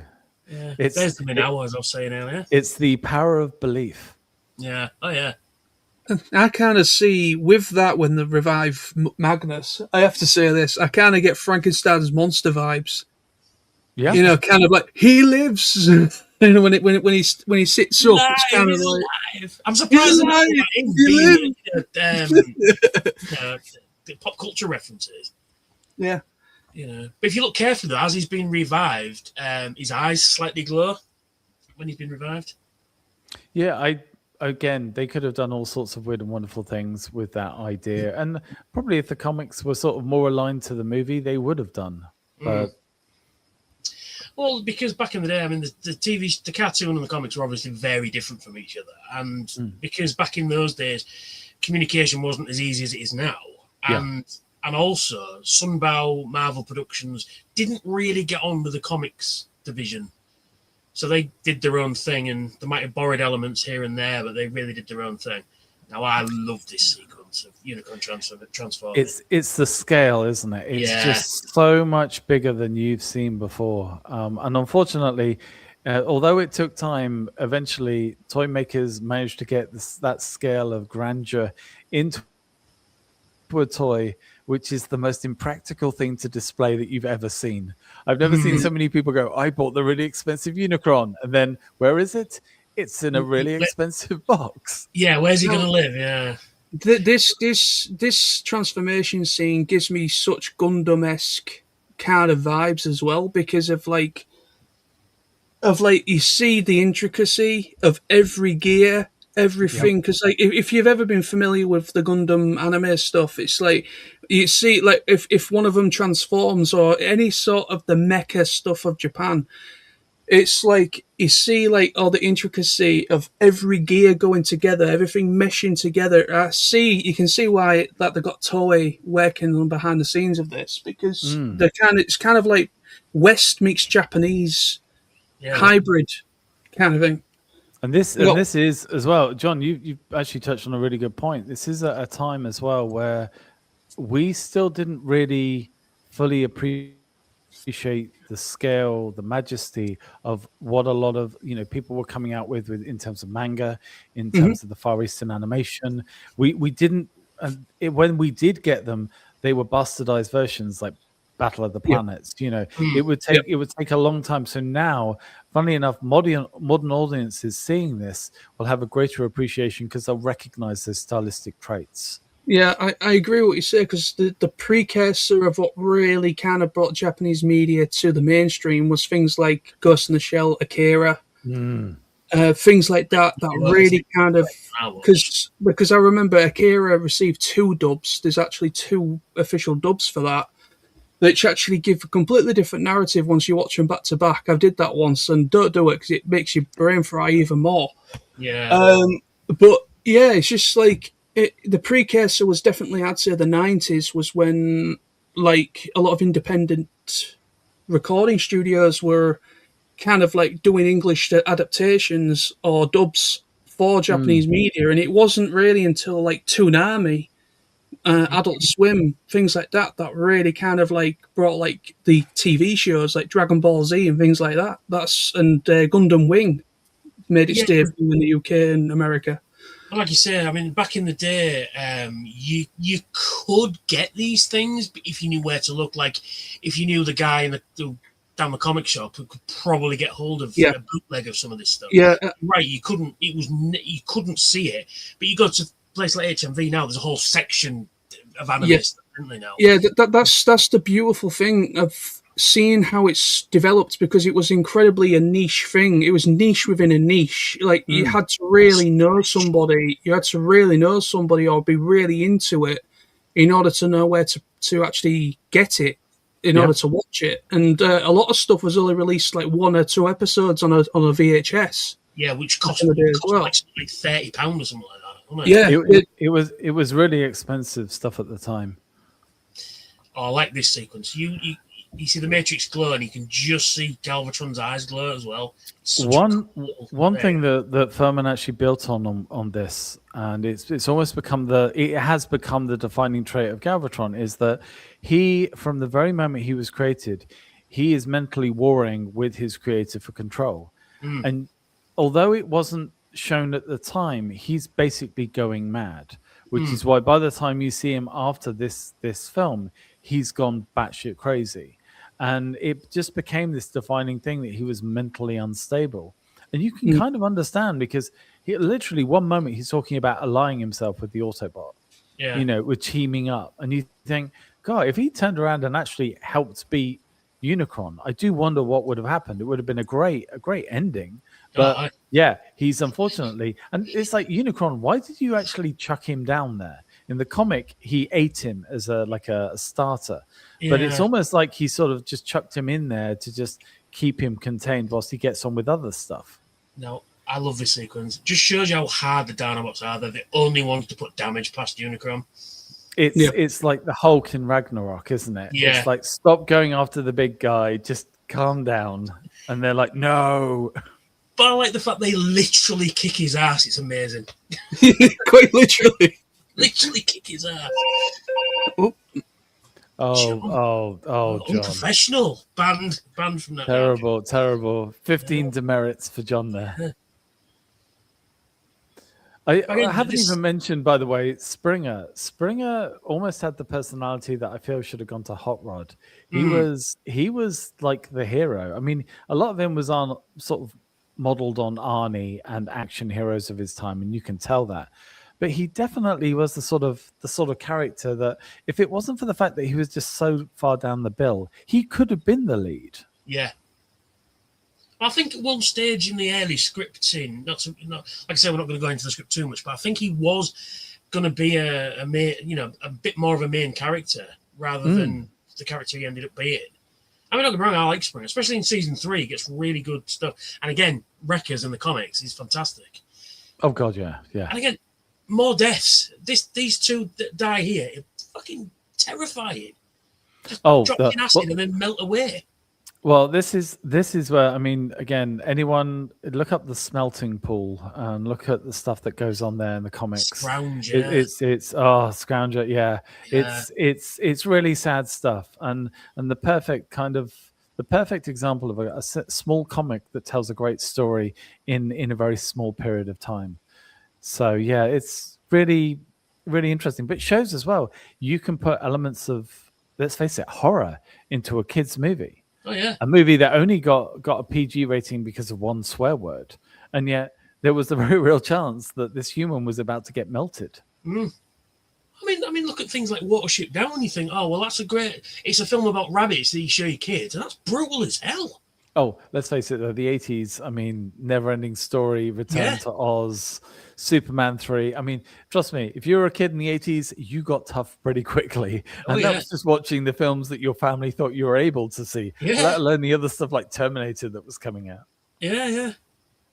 I do like this sequence, when they're just continuing, using Hot Rod, using his vehicle mode aggressively, which is really cool. He's trying to get by for as long as he can. Yeah. I'll tell you what though, if he had died here, if he had died with Galvatron on top of him, squeezing the life out of his throat, that would have been the nastiest death ever. I mean, it's just like on his own against an incredibly powerful force, and just being killed slowly. And you just think, wow, it gets so dark, this film. Oh, it does, yeah. But I mean, there's a great sequence just to segue. It's like there's a great sequence in the Headmaster's cartoon, the Japanese one, where Hot Rod is fighting the Predacons, and as they're about to merge into Predaking, he rams Razorclaw out of the way so they can't combine, and then they drop back down into thingy. It's a fantastic sequence. But you don't see that ever anywhere else, which is like, what? Of course. Why don't you just put the middle guy in the middle, knock him out of the way, they can't combine then? Oh, here we go. Here it is. You got the touch.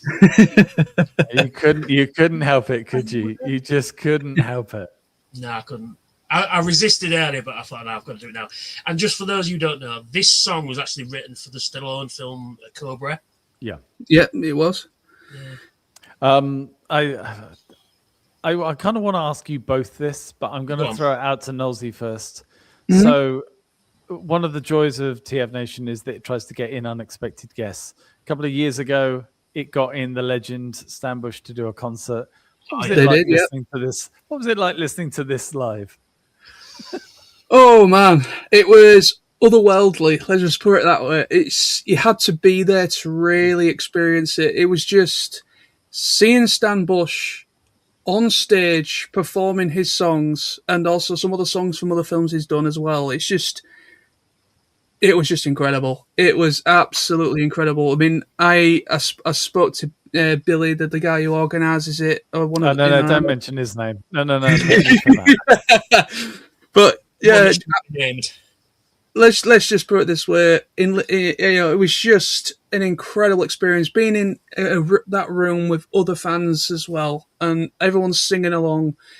So there literally was that much of a special thing. It actually brought a tear to Stan Bush's eye, really, because at the panel afterwards, I have to say this quickly, is that he actually got choked up because he's not used to this sort of exposure. He even though he does American conventions, he does TFCon and stuff like that as well, or has done, as well as Vince DiCola and all that. But he just, something really special emulated with him, and it really seemed to kind of bring that flame back, that passion back in him a little bit. He did this really kind of like niche music for the Transformers movie, and seeing everybody really embracing it like that, it really did touch him. It was like like the song says, "You've got the touch." Awesome. No, I think that's lovely. I think that's perfect.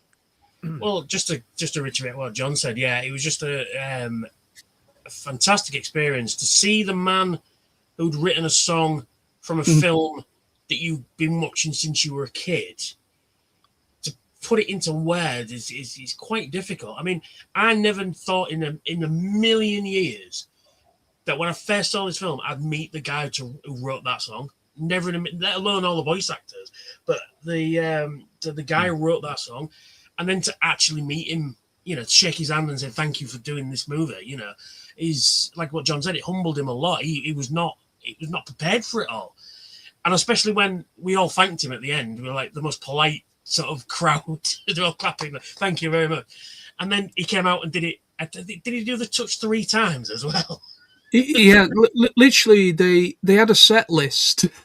They had a set list, and they're literally kind of looking at each other. All the bands like, what else can we play? And they just played, I think it was Dare again or something like that. I don't know, but they played Dare a couple of times, and then I think he played Touch as well. It's like, here's a song you'll know, and then he started playing it. I love that. The thing is, as well, like we have a bit of a thing on the Fluffenbusters, and I hope Dee doesn't mind me saying this, but there's sometimes the danger that we talk about a long subject and we talk over the ending of the film. And normally I've sort of gotten quite good at steering Dee away from it. Again, I hope he doesn't mind me saying this, but this was the one time when I actually wanted to go off topic in a sense, because I wanted for you guys to talk about that, because like the Transformers community in the UK is very strong. I mean, it goes back to the original comic and the UK comic. Like, it's very, very long lived. The connections between creators, artists, and even the voice actors that come over are very close because of the British sensibility. Like, we don't hound guests. We treat them respectfully. And TF Nation does a hell of a job of making sure that barrier is respected and also honored. But like, I've heard from people who were like, there were grown men crying during that concert because they couldn't quite believe that Stan Bush was there. And I think for Stan as well, yes, he does a lot of the US shows, but like a lot of US guests, unfortunately, it's even more cutthroat than the sort of Comic-Cons we have in the UK. They're kind of shoved to one side and told to sign stuff all day. Whereas at TF Nation, they actually get to meet people. And for them, they feel a sense of value and growth. And I know with all my heart, I want to go, hey, Tony, tell me about the Peter Spellos thing, but I can't. That will have to wait for another day. Yeah, it will, Sorry, Raymond T's just put in, TF Nation is not just a UK community. He's right, because he's from Holland. No, he's right, That's true. But it draws from the UK sensibilities. And therefore we welcome everybody. Oh, I was just going to say, it's not where you're from or what job you've got. It's people who like the same thing you do. Because if you go in normal life, trying to talk to people about a new figure that's coming out, that's a friend of yours that doesn't care about Transformers, and trying to, I've been out on a night out and somebody sent me a picture of, oh my God, I need to pre-order it right there while I'm sat in the bar, and but you can't. To get somebody excited that isn't into the same stuff you are is very difficult. But when you go to TFN, everyone is like you. You like giant robots that like shooting at each other, and there is there's that feeling of, what's the best word to describe it? It's that collective energy that everyone's here for the same thing, regardless if you want G1 or movies or animated or Unicorn Trilogy or whatever it is. We all have robots. All of robots that turn into different vehicles and stuff, and or rocks. beasts or whatever, or rocks, And but we all there for the same thing, and we just enjoy this thing, like you can't really describe it. But like you say about the fans, the guests rather, should I say? I've been to Star Trek conventions where they have done that very thing. The guests have come out, they've done a panel, they've signed autographs, and then they're ushered away, and you don't see them, you know. And you might see them walking around, going into a lift or something like that, but that's it, you know, fleeting views. But whereas, like I said, TF Nation, you know, they come into the bar, they will talk to you, they will, you know, say hello. If like Greg Berger remembers everyone, and he'll say hi, and not just hi, how are you doing, and you know, I'm Greg, thanks for coming. He will generally sit down and have a chat with you if he's got time, you know, and that's, you just don't get that anywhere else. I completely agree with what you say there. I'll just quickly emulate exactly what you say. Is that TF Nation for me, as you know, TF Nation has always been held a special place in my heart. I mean, obviously, I remember when it was Auto Assembly, then that stopped and became TF Nation. But over the time period that I've been going to Birmingham for a convention for Transformers, it has been just incredible because the friendships I've made, the close, great friendships, some incredible, in some shape or form, some proper knuckleheads, but incredible people, proper down to earth individuals, and it's an environment where I can be myself, and I can, like, I have people that I know, like my own father and my own family. They just didn't get it. That they saw like me as an adult still buying toys a little bit strange, and even some of the friends that I had from school, they thought it was strange as well. So I would kind of shy away and not say too much about it. But when I started going back in 2010 to these conventions, I've made some incredible friendships through doing so. It's helped me come out my skin more, maybe feel a bit more easy to approach and, you know, talk to strangers for the first time. Because at one point I was incredibly shy to do that. And it has really kind of, on many different levels, it has really helped me as a person to communicate and to come out of my skin, and also just kind of really kind of like enjoy what I like to enjoy, and I can express it. I can be expressive about it. I can enjoy it, and with other like-minded individuals, and they are the main reasons why I keep going to this to TF Nation in particular, is because it's not like other conventions. It's not like Raymond has said. It's not just the UK. It's like a celebration from all countries that are going to it. I mean, I spoke to somebody who was from Canada.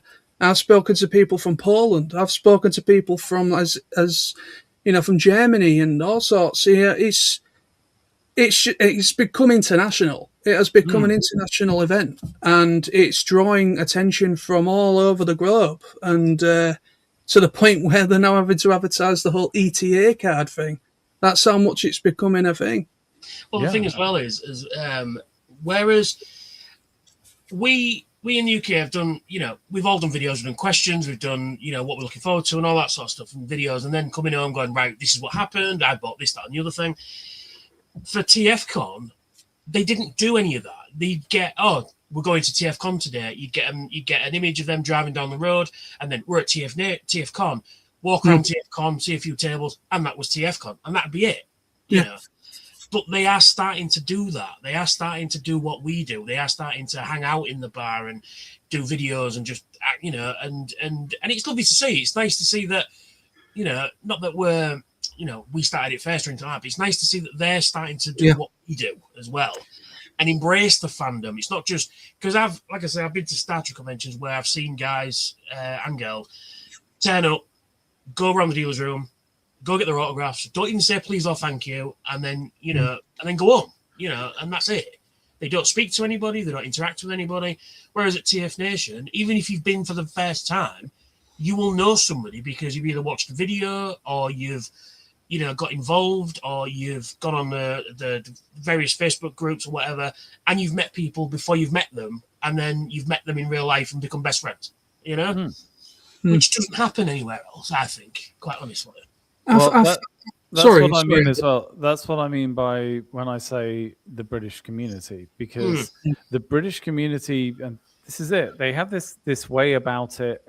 I think it's because it wasn't as big a thing as other franchises in the UK, and the fact is that because of that sensibility, it means when people from overseas come, and I think let's just check. Yeah, I think Raymond actually summed it up as well, because he said this before as well. He's been to conventions in the US, Germany, Belgium. They're all business. TF Nation is a pleasure. And that's the difference, is that the guys can create that environment, and then more and more people are enjoying it, which is great. Yeah. Oh, yeah. There's nothing quite like TF Nation. It is pretty much kind of the diamond in the rough, which is, it's, another Frank Welker quote from Aladdin, of course. But, it's just, I find TF Nation is just this, yeah, that's all I can describe it as, a diamond in the rough, really, Cool. And then what brings it back, for, like I said, without this movie, we probably wouldn't know each other. In fact, definitely wouldn't know each other.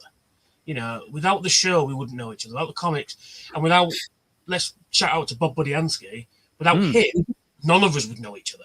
There'd be no voice actors, there'd be no Stan Bush, there'd be no, there would be around, but there would no, without that one guy who was given an assignment, didn't really care that much about it, but then, it became a thing. It became the thing that it is now because of that one guy. And if it hadn't been for him, none of this would have happened. At the end of the day, it was just a job for him, wasn't it? Exactly. He was given an assignment at the end of the day to come up with bios of all these characters, and he didn't think what the impact it would implicate going forward. And nobody did. If you speak to a lot of the voice actors, that like Greg Berger, for instance, and Dan Gilvezan and everyone else, you ask them a question at panels like, did you expect this explosion? And that they all say no. End of the day, we just went there, did our job, and then all of a sudden we go to conventions and we just see this outpour of affection towards it, and they see it. Going to conventions is when they actually experience it. It's the same with Beast Wars. There was I believe it was a TFCon, or it might have been BotCon, I can't remember, but they had a lot of people that they basically did a massive voice actor panel. It's on YouTube somewhere, I believe. And they had Greg Berger, David Kay, all of them. Even had the guy who voiced Tarantulas. They had, I think, Doug Parker there as well. There was basically a massive big celebration, and it was the first. I think it was for the 10th anniversary of the show, and they basically this was the first time they actually. This was the first time they truly saw the outpouring of affection, and it was 10 years on, and they didn't really realize how much of an impact it had until those actors were on that stage, and there was a standing ovation of them just coming on stage. There was a massive standing ovation, everyone shouting, and everyone was, and they all looking at each other like, we've never had this before in our lives. We've never had this, and they just thought it's just a job they did. And that was their first exposure of seeing how popular Beast Wars in particular was. Well, it's like you going to work on Monday morning, for example, and you do your full week's work, and then all of a sudden somebody comes up to you and goes, "Oh, I love what you do. Can you sign this?" It's kind of a, so imagine if, you're at your normal job and somebody does that to you, you kind of go, "Wait, what?" So they're only going to work on Monday morning, and then they get all this, because like you say, they're just people at the end of the day. They're just making a living, and it has to be jarring, because not to my own, I've been asked for autographs, and I'm like, because I'm a YouTube channel, and I'm like, but I'm just some dickhead on the internet talking about robots. You don't want my autograph, surely, you know what I mean? But and they go, "No, please, can you say?" All right, if you really want, I'm quite humble when it comes to that sort of stuff, and it's I'm gonna go £27.50, but Well, I was going to say, actually, so just for people to know, if you do see Knowlesy or Thrussell at a convention, they will not only sign something for you, but they will give you a tenner. That is just how lovely they are. Now, I've got a couple of quotes that I'm just going to mention here. Well, so some minor ones. Firstly, from Gojira Prime, who said he couldn't remember when he saw the film, but he's not actually seen it at conventions because he's not been on the Friday night, because the fan screenings tended to be on the Fridays.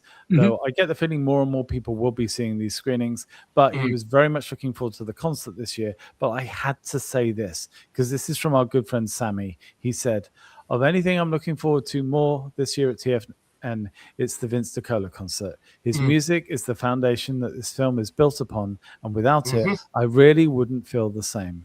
The music is less of a character and feels more like a living organism that helps this film move along, and I'm really excited. I totally agree. I think people this year are going to be talking with glowing words about this, so it is something special.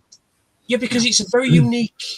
It's also a very unique film in the fact that every scene has music in it. Because a lot of films, there are quiet moments where there's no music, you know, or very minimal music. Whereas this film is music, music, music, music, and like Sammy says, it's not so much like it's another character. It's almost like a companion.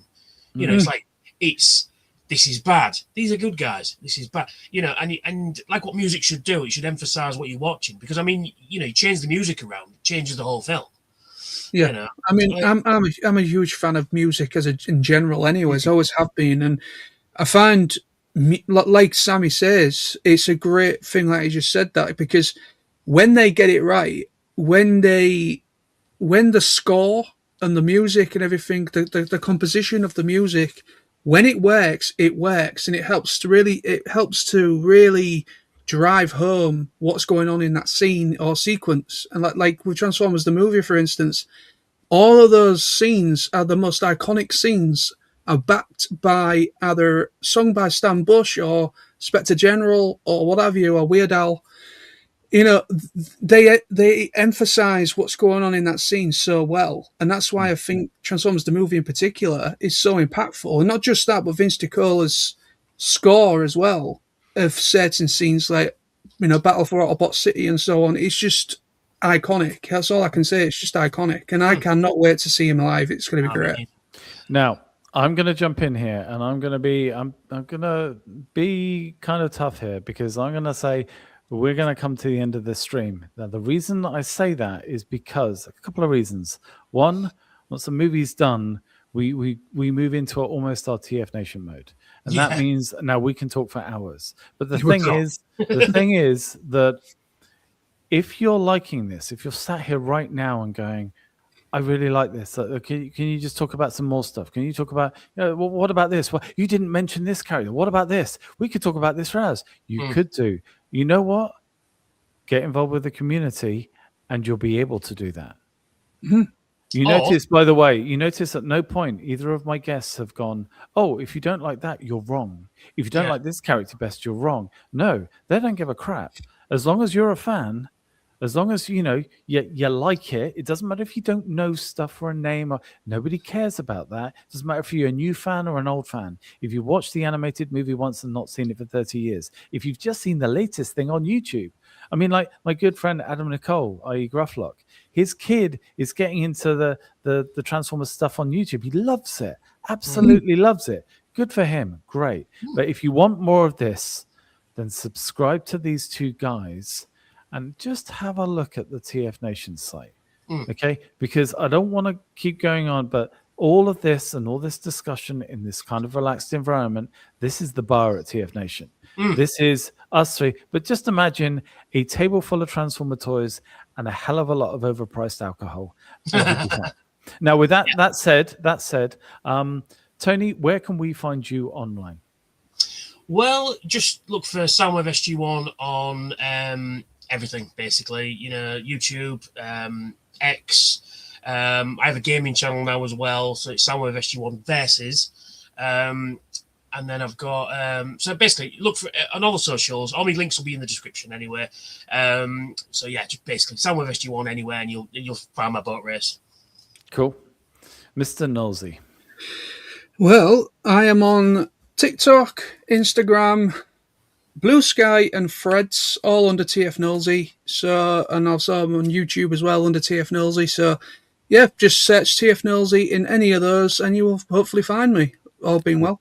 Cool. I just want to thank you two guys. I also want to thank chat, who have been magnificent. Thank you, chat. Gotta say as well, respect to you all. You kept both Sams out of the chat tonight. I am so proud of you. I am the proudest dad of you all. I just cannot say. I also want to say we did get Sammy, so we got Sammy, who provided, I think, the best quote I got in terms of preparation for tonight. So I can't thank you enough for that. But yeah, folks, can you do us a favor? And I know I mentioned it before, but again, if you're watching this on the Fluffenbusters, please subscribe to these two guys. If you're watching this on the stream, please subscribe to the Fluffenbusters YouTube channel, because this will come up. The other reason I say that is because we don't just want to do the 86 movie. There are different people who've already reached out to me in regards to doing the other movies. And there's some people that have got some very personal, very, very personal stories and connections with some of the other Transformer films. And of course, I don't know if you've heard, but there's an Australian documentary going around that lifts the lid on some of the live action film developments and why they turned out the way they are. And I guarantee you we're going to be looking at some of that, because Michael Bay is a bit of a nut job. But on that wonderful note for the future, thank you so much, guys. Appreciate you being here, and thank you to everyone in the chat. Have a lovely evening, and hopefully we'll speak to you guys soon. Bye. Thank you for having me. Bye. Bye. That was pretty good.